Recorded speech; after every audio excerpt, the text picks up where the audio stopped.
all of us understand is important. But have you ever heard anyone talk about breast self-awareness? Well, you will today. Hi, everybody. I'm Jodi Silverman, empty nest life coach, speaker, and host of In the Nest with Jodi.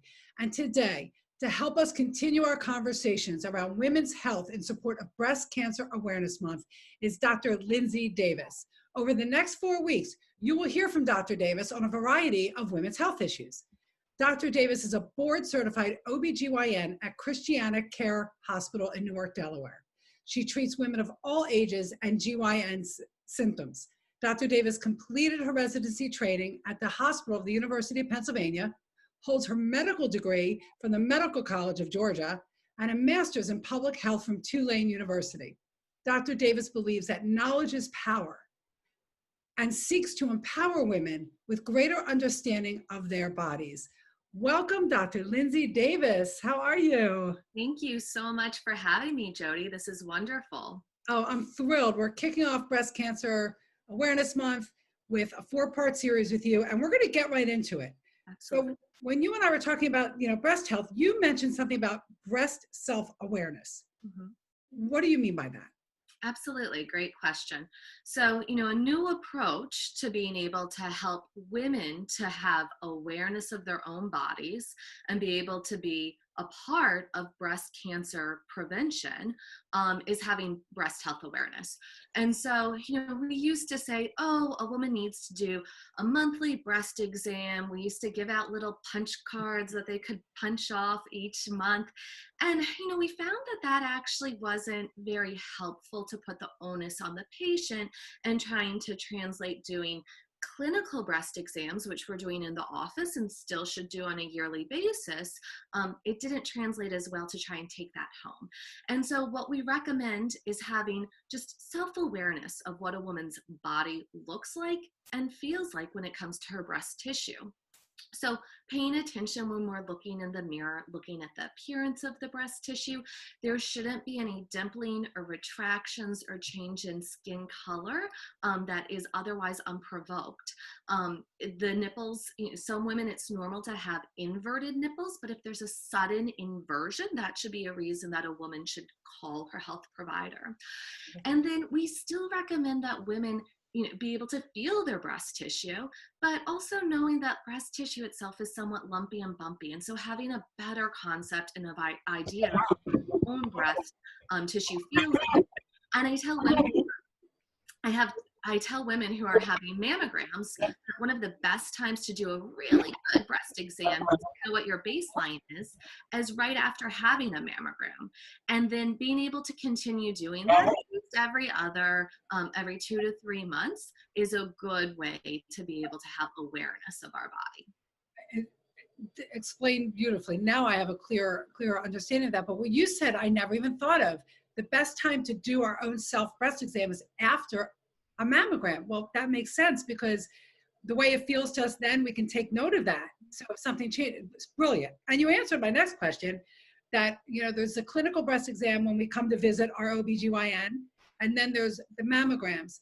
And you offer some guidelines based on, your own experience, but also with the American Cancer Society of how often. I found the age range interesting, the age range for how frequently to have a clinical breast exam. And then I want to talk about mammograms too, like the age you should start. But I also want to talk about if you're a high risk. Yeah, absolutely. So there's a lot of societies that are out there. There's 3 major ones that have different recommendations for when to start doing mammograms. And that age ranges anywhere from age 40 to 50, depending on what guidelines you're following.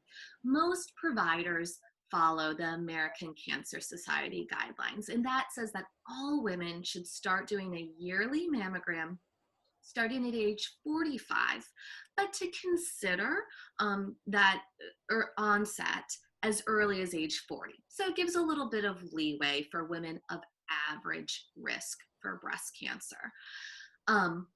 That they recommend doing a yearly mammogram from age 45 to 55, and then having a discussion with your provider, depending on what prior mammograms have shown and what your personal risk is, to consider even spacing it out every other year if appropriate. I know I started at 40, so I do know that there's that 5 year Yeah. discrepancy. I know a lot of my friends started at 40. My question is this: high risk, Mhm. and I'll give if you are high risk, and I guess define high risk. What is the earliest? What is the right time for the earliest screening you can have? And let's say it's um, a maternal grandparent that had it when they were young, or a maternal mom, or Mhm. what's the guideline for that? Yeah, so that's going to vary depending on what those risk factors are.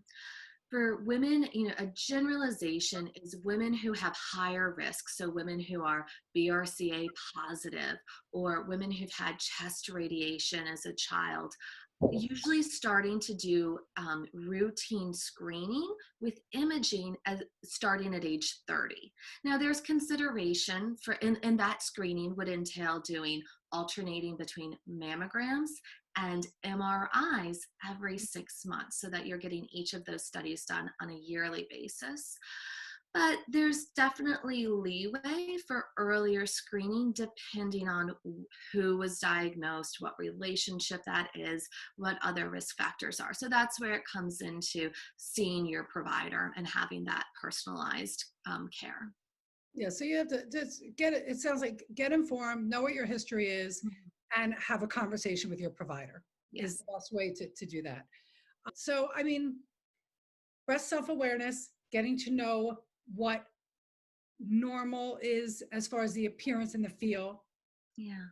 The best way to do that is I want to sum up the best tips. The best way to do that is really after your mammography. But if you haven't had a mammography yet, so there's that. That was the question I had. So, what age do you start doing your own self breast exams? Yeah. So we say at age 21 is when women should start to have a yearly clinical breast exam. And that's a good time to be able to start doing those self breast exams, starting to have awareness in our 20s and 30s. And then, as we get into our 40s, 50s, 60s is really where where that risk of breast cancer starts to go up in our 60s. So I always say good to have awareness early on, but also just knowing that that's going to be even more important as we get into our 50s and 60s. Well, this was really great information. I think a lot of clarity here. Um, thank you so much for being on the show and helping us bringing more clarity around what breast health is and talking about breast self-awareness. I love the word self-awareness.